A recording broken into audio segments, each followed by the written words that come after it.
Chapter 31. Sense of Self. Zethusela had terminated the intrusive ghost port the moment he had detected it.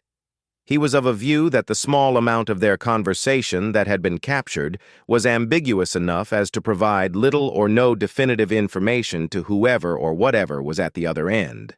That said, there could be little or no doubt as to who the erstwhile spy had actually been. It was just a plain fact. The ghost port had not been present prior to Shi-Wu's visit, and it was more than capable of bypassing the existing security measures in order to install this insidious piece of invasive technology. Under the circumstances, then, things could certainly have been a good deal worse. The bottom line was, Zethusela did not feel that either he or the doctor had been meaningfully compromised. No, this was simply a case of an unhealthy level of curiosity, something the Seabot had demonstrated a disturbing proclivity for in the past. He would keep a very close eye on Shi-Wu until its departure. But of far more immediate concern for the scientist was the potentially very delicate conversation he was about to have with the good doctor, not the least of which was the undeniable facts with regards to his lineage. Of course, whether or not he would actually appreciate being encumbered with such knowledge was an entirely different question. So tell me, Doctor, Zethusela said innocently, do you think there was ever a time when the Queen ever truly trusted me? Shikataka lifted his gaze suspiciously over the rim of his glasses. I think she trusted you sufficiently to do what she wanted you to do. Yes, but that's not exactly what I'm trying to get at. Do you think she ever really trusted me enough to believe that I would never betray her? The doctor made a contemptuous chirp. Au contraire. I think she trusted implicitly. You would absolutely betray her at the very first legitimate opportunity to do so. Yes, I rather suspect you could well be right. Zethusela concurred performatively. And yet she's always trusted you implicitly, hasn't she, Doctor? So have you ever wondered, then, exactly why that might be? I mean, Queen Sitalia is over 10 millennia old, so I have to imagine it has to be exceptionally difficult to deceive her with a lie, perhaps even impossible, surely you would agree. I'm not quite sure I know what you're trying to get at. Shikataka replied irritably. The Queen has quite literally trusted me with her life on multiple occasions. So I don't think there's anything particularly surprising in the fact I have earned her trust. Emphasis on the word earned. Yes, but it seems that during our entire manipulation of the Queen, she never once appeared to ever question your loyalty, or the possibility you may have been party to the deception. That seems just a little bit odd, don't you think? The Queen may be many things, but when it comes right down to it, she is nobody's fool. Well, nobody but yours anyway. Shikataka put down a large pile of bandages he had been right in the middle of folding, and then stared pointedly at the scientist. All right, Zethusela, out with it. What's really on your mind? Clearly you have something you want to tell me, so instead of running circles around the spider web, perhaps you should just come right out and say it. Zethusela wordlessly placed 2 small medical slides onto the counter. All right, I give up. What exactly are these supposed to be? Why, you, of course. Zethusela proclaimed emphatically. Or at least 2 historical incarnations anyway. Shikataka stared wordlessly at the slides for a brief moment before offering a very terse reply. You don't say. And exactly how do you figure that? What if I told you that with a little bit of help from Zilania, I had managed to gain access to the Nest's genetic archive? And what if I told you these 2 slides represent the genome of 2 previous Jikatika Zimatiri drones, who, just like your good self, had been promoted to Queen's physician? And last but certainly not least, what if I told you these 2 samples are genetically identical, despite the fact that they are separated by nearly 7 millennia? That sure is a lot of what-ifs, the doctor said coldly. But regardless, I certainly hope you intend to return them before anyone discovers they have gone missing. I swapped them out with some fakes, Zethusela retorted dismissively. But let's stop circling around the web, shall we? You are a line of clones, Doctor, or at least all those promoted to Queen's physician anyway. The doctor stared at Zethusela like he had just discovered a large nest of unwanted vermin. You do of course realize, don't you, you could have saved yourself a whole lot of trouble by simply asking. Not that it was any of your business in the first place. I apologize unreservedly, Doctor. Zethusla said, sounding genuinely abashed. But surely then you understand the problem, yes? And exactly what problem would that be, Zethusla? Oh, come now, Doctor. Please don't be so coy. You knew all along exactly why the Queen trusted you so completely, didn't you? After all, she had been doing so for thousands and thousands of years. So the obvious question, then, is how could she have all of a sudden been so devastatingly wrong? And yes, I'm asking you directly this time around anyway. I honestly don't know, Zethusla, nor do I particularly care to. Why does it even matter? Let's just put it down to good parenting and leave it at that, yes? Well, that's the rub, isn't it, Doctor? Maybe it matters or maybe it doesn't, but there's only one way to find out. Surely you would be a lot happier knowing the truth. Let us try to find it together, my old friend. I think you mean your only friend, Zethusla, and for how much longer who can really say? I suppose then you are about to tell me next that the truth will set me free. Or some other similarly worn-out cliché. The truth is the truth, Doctor, and it patiently awaits a demonstration of your courage. Rest assured, however, whether or not you decide to answer the call, I will abide by your decision. The doctor's expression was at last set alight by a wildfire of pure contempt. Don't lie to me, Zethusla. I know you much too well for that. You already have my genomic code, don't you? If I say no, you will go ahead and run the test anyway. Don't insult my intelligence by trying to deny it. But since you seem to care so much about the truth, perhaps you can tell me why you decided not to commit suicide, but instead to become a suicide bomber. There is, after all, a very big difference. You unfairly besmirch my character. I meant every word, at least when I said them anyway. The scientist retorted sullenly. Unbelievable. A more talented mental gymnast I don't think I've ever had the displeasure of meeting, and I'm still awaiting an answer to my question. Or will you try to slime-worm your way out of that as well? You know full well the answer to that question, Dr. Sikatika. I want to hear it from you. I want to hear you try to justify becoming a murderer and failed assassin. Oh, give it a rest, will you, Doctor? You know as well as I do, Citalia would have been killed by one of her own children many millennia ago were it known that she had a sister. There would have been no compulsory disillusionment to protect her position. We would simply have inherited a new queen, and in all probability a much better one than the one we have now. Right. So notwithstanding your lame attempt to justify an act of naked brutality, you do realize, don't you? Such a revelation would have condemned our nest to the new home world of Quaverly. An absolute shithole of a planet, whichever way you try to cut it. A very good thing, then. That's not where I would have taken us. At least not after learning about Jiwu's truly remarkable discovery. The doctor's mandibles gaped wordlessly as he stared at the Z-bot in utter disbelief. Simply unreal. Has there ever been a more conniving and manipulative Shihari in the entire history of Zicadia? Is that an actual question, Doctor?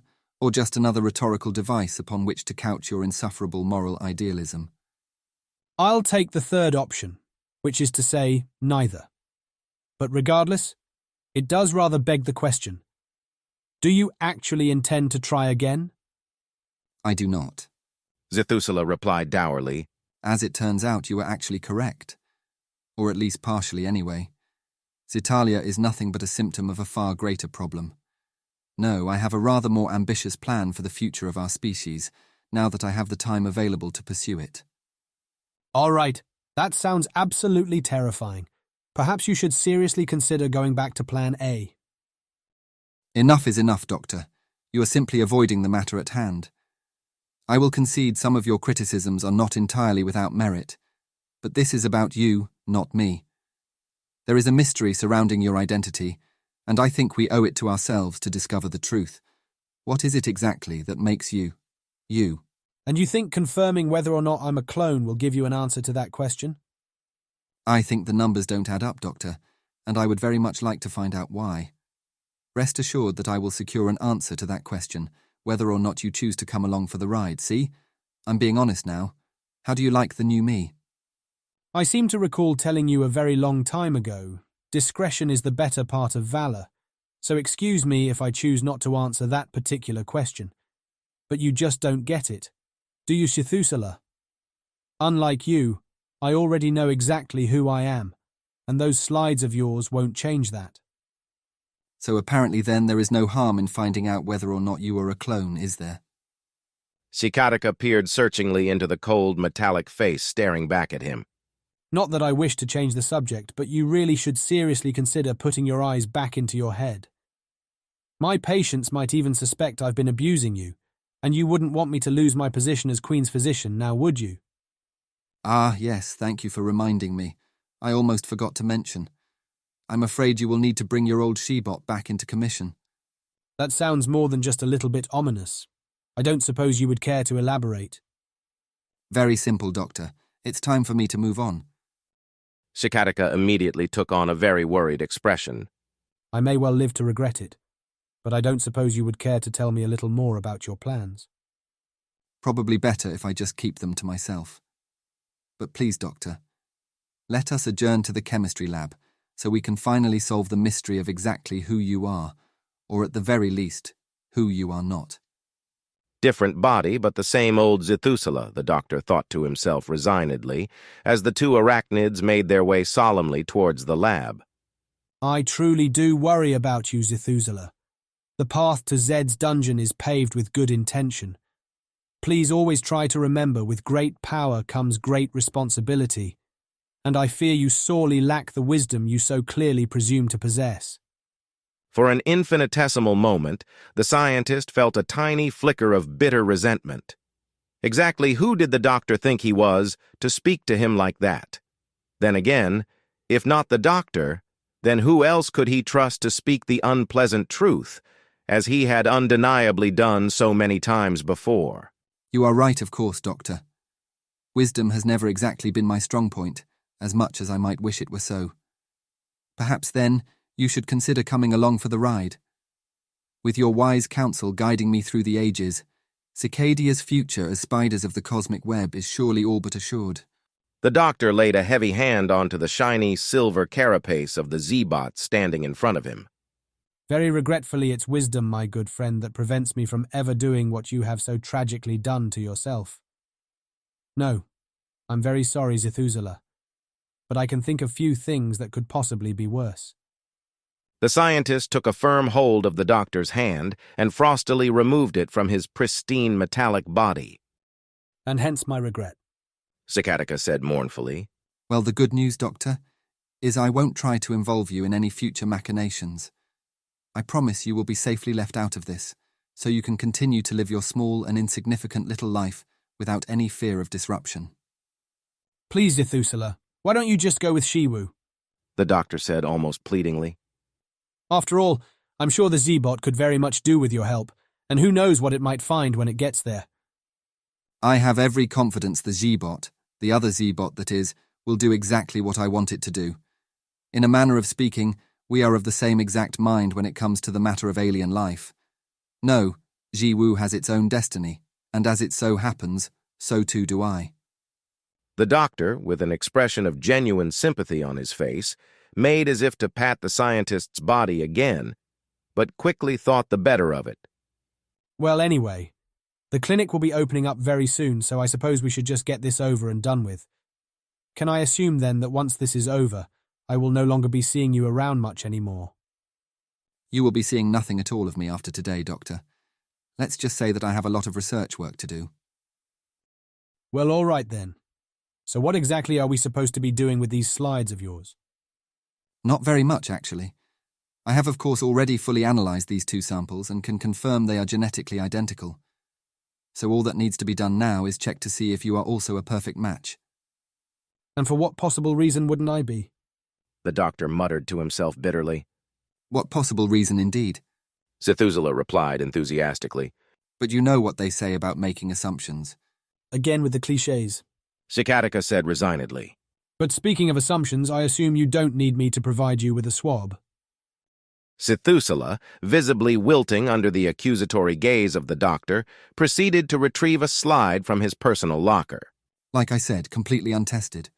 The scientist muttered awkwardly to no one in particular. As it turned out, running the comparative analysis was an entirely trivial affair, and as Zithusula peered anxiously at the results, An expression of mild confusion was quickly replaced by the ghost of a revelatory smile. Is something about this outcome somehow amusing to you, Zethusela? The doctor said coldly. Well, let me put it this way.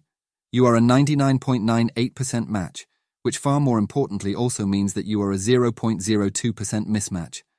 Meaning what exactly? Sikatika said frigidly. Meaning we owe the universe a profound debt of gratitude for the 0.02% difference that made you, you. The doctor said nothing for a very long moment. So that's it then? Are you satisfied now? Zethusela's 6 remaining optical receivers all flashed with a bright white light. But doctor, surely you can see what's going on here. You are a mutant, a literal freak of nature. An aberration that was never meant to happen. The small variation in your genetic code was evidently more than enough to both facilitate and catalyze your betrayal of the Queen. Whatever else lies within that 0.02%, we know for a fact it utterly decimated your capacity for unconditional loyalty. A hard-coded trait, I might hasten to add, that is deeply embedded into virtually every Zimitiri drone. Now it was Zethusela's turn to offer a hearty slap to the doctor's carapace. I always knew I liked you for a reason. Well, it's just good to know that I'm made of the right stuff then. The doctor said bleakly, his voice hollow with despair. You certainly are. Zethusela concurred enthusiastically. Just think about it, Doctor. For countless thousands of years the Queen has been able to rely on your loyalty, no matter how debased or immoral her machinations. But that all ended with you, a doctor with an ethical compass, and the gumption to back it up. The scientist did a joyous little jig and then continued to speak. I swear it, Sikatika. I'm almost tempted to march right into the royal chamber and finish what I started. Take a look at these. Zethusela elevated his 2 outer forelimbs, offering them up for closer inspection. Sikatika noted 2 small nozzles protruding from the end of each mechanical limb. That's right, Doctor. Unlike Shiwu, I came equipped with dual pulse gun turrets. The scientist started swinging his forelimbs round the room, performatively targeting some imaginary combatants. As the doctor watched Zethusela demonstrate his combat acumen, his expression of profound disappointment became almost palpable. I have something for you. Sikatika said quietly. Really? And what might that be? The doctor handed Zethusela a tiny crystal. All right, I give up. What exactly am I supposed to do with this? You could, of course, just plug it into one of your ports and find out for yourself, but I think it would probably be more effective if I just told you. It's a log that contains evidence of your treacherous thievery when you deemed fit to steal the Queen's medical records all those long years ago. Zethusela's eyes began to glow red. I thought we were supposed to be friends. Why in Zicadia would you ever keep something like this? Well, what can I say, Zethusela? Perhaps you shouldn't be in such a rush to forget about the other 99.98% of me the Queen apparently still so blindly believes in. By the way, is that actually normal? I've never seen a Z-bot do that before. Perhaps you should get it checked out by a professional. The scientist's limbs started to shake in a way that genuinely alarmed the doctor before he quickly seemed to calm back down and his eyes returned to a neutral blue glow. You know you never cease to surprise me, Doctor, even after all these years. Please never stop being you. Now, before I go, I need to acquire some of the viral sample. I don't suppose I could just say no. The doctor said drolly, even as he made his way towards the hidden lockup. What in Zicadia is that? Sikatika exclaimed incredulously. What in Zicadia is what? Zethusela replied curiously, sounding genuinely confused. That thing stuck in the roof. It looks just like one of your fingers.